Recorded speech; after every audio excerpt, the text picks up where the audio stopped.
Hi hello guys, हो you hope आप सब बिल्कुल ठीक ठाक होंगे। यहाँ जी आज हम बात करेंगे कि इंडिया पॉलिटिकली और इकोनॉमिकली किस तरह पाकिस्तान से आगे है and after very long time like 1947 से अब तक पाकिस्तान के क्रिएशन के बाद से अब तक पाकिस्तान स्टिल इतना पीछे है। पाकिस्तान की इकोनॉमी इस तरह लैग कर चुकी है, क्राइसिस का शिकार है। There are so many things जिनमें पाकिस्तान जो है कॉन्टिन्यूसली पीछे जाता जा रहा है। पाकिस्तान के हर सेक्टर में आपको क्राइसिस नज़र आएंगे। तो यहाँ पे कौन सी ऐसी वजह है कि इंडिया जो है आगे बढ़ता जा रहा है और पाकिस्तान पीछे को जाता जा रहा है, खूह के अंदर गिरता जा रहा है सीरियसली। तो यहाँ पे यार बहुत इंपॉर्टेंट किस्म की वीडियो मैं आप लोगों से शेयर करने वाली हूँ। यहाँ पाकिस्तान का मीडिया जो है इस पे टॉक कर रहा है। लेट्स सी पाकिस्तान के जो एनालिस्ट हैं और इन्होंने क्या कहा है, नजम सेठी इनका नाम है। लेट्स सी ये इंडिया के हवाले से क्या बात कर रहे हैं। बहुत इंटरेस्टिंग वीडियो, इसको आखिर तक देखिए। वीडियो देखने से पहले चैनल पे नहीं हुआ तो चैनल को सब्सक्राइब और वीडियो को लाजमी लाइक करिए। सो चलते हैं, देखते हैं वीडियो, लेट्स गो। इससे टेक्सास से हैं मुजाहिद शाह। इंडिया में और बांग्लादेश में ऑलमोस्ट 15 साल से मोदी और वो हसीना वाजद बैठी हुई थी, जिसके बाद इस कदर इकोनॉमिक बूम आया है या तरक्की हुई है। तो उसकी वजह शायद ये नहीं है कि कंटिन्यूसली एक हुकूमत जो है वो चल रही थी, लेकिन हमारे यहाँ पर भी जो कुछ डिक्टेटर थे, मतलब परवेज मुशर्रफ हो गया, जनरल ज़िया-उल हक हो गया, हालांकि वो भी एक लंबे अरसे तक बैठे रहे। तो पाकिस्तान में उस वक्त क्यों इतनी तरक्की नहीं हो सकी जितना इंडिया में हुई है? देखिए, ऐसे है कि जनरल अयूब जब थे 58 से 68 तक, जिसमें 2 साल 65 एंड 66 ख़राब थे because of the war in with India. Generally जो एवरेज रेट ऑफ ग्रोथ था जीडीपी का वो 5.8%। एक दो साल तो थे कि 9 से ऊपर भी चला गया था। सो डेवलपमेंट तो हुई, that is why it was called decade of development. आगे आए आप, उसके बाद ज़िया-उल हक साहब के ज़माने में भी about 4 to 5% rate of growth था। उसके बाद आप आए जनरल मुशर्रफ के दौरान भी ठीक ठाक ग्रोथ रेट था, 5 से 6%। तो इनके दौर में ग्रोथ तो हुई। सवाल ये है जो आपने पूछा कि क्या ये 10-10 साल रहे इसलिए एक स्टेबिलिटी आई और सर्टेनिटी हुई, और क्योंकि सियासतदान नहीं रह सके 2-2 ढाई साल से ज़्यादा, तो इसलिए वो उनके दौर में स्टेबिलिटी और सर्टेनिटी और ग्रोथ नहीं आई। क्या ये रीज़न था कि वो 10-10 साल रहे?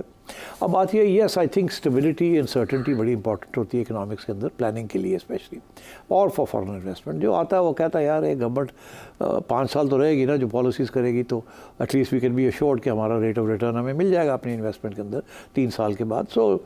तो लॉन्ग जितनी देर एक हुकूमत रहे कानूनी तौर पे और in a stable manner, it's good for economic development provided बाकी पॉलिसीज़ ठीक हों। मगर ये एक प्री कंडीशन होती है कि आप जो पॉलिसी नोट डाउन कर रहे हैं या ले डाउन कर रहे हैं, वो पॉलिसी 4-5 साल तो चले ना। ये तो नहीं हो सकता कि अगली आए और उसको छुट्टी करा दे और जिन लोगों ने इन्वेस्टमेंट की हुई है वो फारग हो जाए। So therefore yes I think certainty and stability and longevity are very important. इसलिए पॉलिटिकल सिस्टम्स के अंदर कम से कम 4 साल और अप टू 5 years दिए हैं for one government to survive. America में 4 साल हैं, मगर आम तौर पे वो 8 साल ही बन जाते हैं। प्रेसिडेंट जो है उनको अगली टर्म भी मिल जाती है, इसीलिए कि वो कहते हैं कि इकोनॉमिक पॉलिसीज़ को चलने दें, कोई रिजल्ट्स निकले।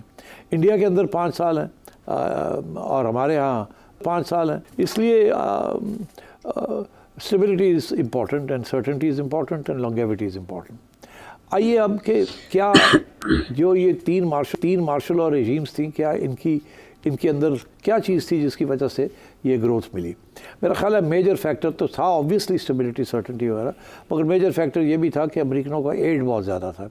ये तीनों डेकेड्स ऐसी थी कि अमेरिकनों के इंटरेस्ट पाकिस्तान में बहुत ज़्यादा थे। और अयूब के ज़माने में अमेरिकनों का इंटरेस्ट था against the Soviet Union, Zia के ज़माने में in Afghanistan against the Soviet Union, और मुशर्रफ के ज़माने में द वॉर अगेंस्ट टेरर 9/11 के बाद Afghanistan and so on and so forth. तो जैसे वो डोनाल्ड ट्रंप कहता ना कि हमें 30 अरब डॉलर्स पाकिस्तान को दिए, हमें मिला क्या, तो डॉलर्स की वजह से काम चल रहा था यहाँ, और रेमिटेंसेस शुरू हो गए थे तो उनकी वजह से चल रहा था यहाँ, और पॉलिसीज़ जो थी वो स्टेबल थी। हाँ, बाकी ये जो हमारी सियासी हुकूमतें आई हैं, बेनज़ीर की उम्र 2 साल नहीं पूरी काटी पहली वाली, उसके बाद नवाज शरीफ साहब 2-2.5 साल नहीं काटे पूरे, उसके बाद फिर बेनज़ीर आई 2 साल भर के काटे, फिर नवाज शरीफ शरीफ साहब वो 2-2.5 साल काटे। तो ये एक प्रॉब्लम रहा है कि इनको चलने नहीं दिया गया। ये नहीं कि इन्होंने कोई खामियां की, इस्टेब्लिशमेंट ने नहीं चलने दिया, और इट्स अ फैक्ट उस वक्त की। इस दफ़ा जब इस्टेब्लिशमेंट की इसकी कोशिश थी कि खान साहब पूरा अपने टर्म पूरी करें, मगर वो अब खान साहब की हिमाकतें थी और प्रॉब्लम्स थे जिसकी वजह से वो पूरा काम ना हो सका। तो येस, आई थिंक सियासतदानों को मौका दिया जाता तो they would have been at least ये हालात ना होते। और वो यही कहते हैं कि हमें आप पूरा टर्म कंप्लीट करने देते तो फिर कम से कम हमारे गिले तो ना होते कि हमें क्यों निकाला, और आवाम को भी पता चल जाता कि हम डिलीवरी दे सकते हैं कि नहीं। इंडिया में आइए, इंडिया में ये है कि 1970 तक इंडिया के बारे में ये कहा जाता था कि इकोनॉमिक पॉलिटिकल स्टेबिलिटी तो है, कांग्रेस की हुकूमत कर रही थी, one after the other they were winning the elections, one party rule था एक किस्म का। इमरजेंसी भी लगा दी जब पहली दफ़ा चैलेंज आया इंदिरा गांधी ने इन द लेट 60s। तो मगर जब वहाँ का जो इकोनॉमिक ग्रोथ थी वो 2% से ऊपर नहीं थी, इसलिए वो उनको कहा जाता है हिंदू रेट ऑफ ग्रोथ। हमारे यहाँ कहते थे कि ये तो बड़ी डायनामिक ग्रोथ कंट्री है। इंडिया के बारे में ये अंटिल 1970 यही था कि हिंदू रेट ऑफ ग्रोथ। उसके बड़े रीजंस हैं, वो किसी वक्त डिस्कस किया जा सकता है कि why was it a 2% rate of growth. उनका जो इकोनॉमिक मॉडल था that was from the Soviet union model of a command economy. उन्होंने इम्पोर्ट शोर्ट्स और टेक्नोलॉजी ट्रांसफर्स बंद किए हुए थे, अपना सारा कुछ करना चाह रहे थे, जिसकी वजह से हैवी इंडस्ट्री लगा रहे थे। और हैवी इंडस्ट्री की जो जेस्टेशन पीरियड होता है वो बड़ा लंबा चौड़ा होता है। हमारे यहाँ कोई हैवी इंडस्ट्री नहीं मिली, हमें बाहर से पैसे मिल रहे थे, हम इंपोर्ट्स करके इंपोर्ट डिपेंडेंट हो गए। उन्होंने इंपोर्ट डिपेंडेंसी नहीं की, उन्होंने कहा हम अपने पाँव पे खड़े होंगे। उन्होंने पहले 20-30 साल जो है वो अपने पाँव पे खड़े होने में लगा दिए, जिसकी वजह से उनकी रेट ऑफ ग्रोथ जो था वो स्लो था। 1970 में उन्होंने, मनमोहन सिंह साहब उनके फाइनेंस मिनिस्टर थे, तो मनमोहन सिंह साहब ने देखा कि पाकिस्तान के अंदर 1990 के, नॉट 70, माजूर चाहता हूँ, 1990 में इंडिया ने फिर सोचा कि अब हम भी कुछ करें। उन्होंने देखा नवाज शरीफ का मॉडल क्या है, Nawaz Sharif was for privatisation. Manmohan Singh ने फिर ये 91 में प्राइवेटाइजेशन की पॉलिसी शुरू की और अबाउट टर्न किया, और वहाँ से फिर इंडिया का रेट ऑफ ग्रोथ जो है वो बढ़ना शुरू हुआ। इंपोर्ट्स जो हैं वो आने शुरू हुए, टेक्नोलॉजी ट्रांसफर शुरू हो गए, मार्केट बढ़नी शुरू हो गई, एक्सपोर्ट इकॉनमी बढ़नी शुरू हो गई, एंड सो ऑन। वो अपने पाँव पे खड़े हो चुके थे, इसलिए उन्हें कोई फिक्र नहीं था कि फिस्कल डिफिसिट जो है will lead to a current account deficit and so on and so forth. तो इसलिए उनके रिजर्व्स भी थे, सब कुछ था। तो मैं समझता हूँ कि इंडिया का जो इकोनॉमिक मॉडल था उसने पहले फ्रॉम 1947 टिल 1990 स्लो रखा उनको, मगर 90 के बाद बहुत तेज़ी से वो बढ़े आगे। और अब तक, और तीसरी चीज़ ये थी कि जब वो अपना बेस बना रहे थे, वो सिर्फ हैवी इंडस्ट्री का बेस नहीं बना रहे थे, वो तालीम का बेस भी बना रहे थे। That was very important. Population growth का बेस बना रहे थे, विमेंस एम्पावरमेंट का बना रहे थे, सेकुलरिज्म का बेस बना रहे थे। ऑल कंडीशंस जिसके साथ उनकी integration into the world global economy, private sector economy जो थी वो बड़ी रैपिडली होनी शुरू हो गई। हम यहाँ वो बिल्कुल नहीं कर रहे थे। So I think that was the reason why India has forged ahead और हम पीछे रह गए हैं। हमारी डिपेंडेंसी सिंड्रोम ने हमें ले मरा है।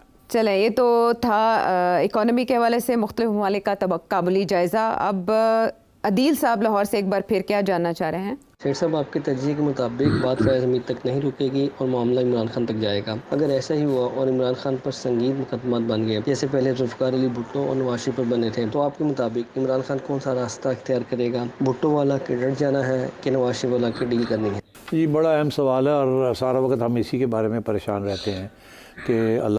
ओके जी, ये रिपोर्ट आप लोगों ने देखी है। पाकिस्तान के यार ये बहुत वेल नोन एनालिस्ट हैं नजम सेठी। इन्होंने इंडिया के हवाले से बहुत अहम बातें की हैं कि 1990 तक जो इंडिया की ग्रोथ है, ग्रोथ रेट जो है वो काफ़ी स्लो था, लेकिन 1990 के बाद जो इंडिया है उसने बहुत तेज़ी से तरक्की की है। और यहाँ पे इंडिया ने जो चीज़ें लाइक बेस जो बनाई है वो एजुकेशन की है, पॉपुलेशन कंट्रोल की बेस है और इस पे काम किया गया है। यही वजह है कि इंडिया की इकॉनमी जो है इतनी लाइक रैपिड ग्रोथ जो है वो देखने को मिली और इंडिया जो है इतनी रैपिड प्रोग्रेस हुई है कि हर कोई यार हैरान है कि इंडिया ने कितनी ज़्यादा तरक्की जो है अभी तक हासिल कर ली है। अब अगर इंडिया को देखें तो यार बहुत से लोगों को यकीन नहीं आता यार इंडिया है, बट पाकिस्तान को देखें तो यार पाकिस्तान में ऐसे क्राइसिस हैं जो क्राइसिस ख़त्म होने का नाम ही नहीं ले रहे हैं। कभी कोई मसला शुरू होता है, कभी कोई मसला शुरू हो जाता है, लेकिन यहाँ पे हर कोई आता है जाता है और यही कहता है कि यार अभी थोड़े से हालात सख्त हैं लेकिन आने वाले दिनों में सही हो जाएंगे, अभी आप गुजारा करें। लेकिन कॉन्टीन्यूसली ये एक ही चीज़ जो है आवाम को दी जाती है, आवाम को एक ही लुकमा दिया जाता है कि यार थोड़ा सा सब्र कर लें, लेकिन हालात हैं कि बदल ही नहीं रहे, ठीक है। लेकिन यार इंडिया को सल्यूट है, इंडिया की इकॉनमी बहुत ज़्यादा स्टेबल हो चुकी है, इंडिया के रिजर्व्स बहुत ज़्यादा हैं, so this is well and so good यार। थम्स अप है इंडिया के लिए और थम्स डाउन है पाकिस्तान के लिए। आप लोग क्या कहेंगे, आप लोगों का क्या कहना, आप लोग जो भी कहना चाहते हैं लास्ट में बताएं कमेंट सेक्शन में। वीडियो को लास्ट में लाइक और शेयर करें, अपना ख्याल रखें, अपने चैनल का भी। आप see you till then, take care, bye bye.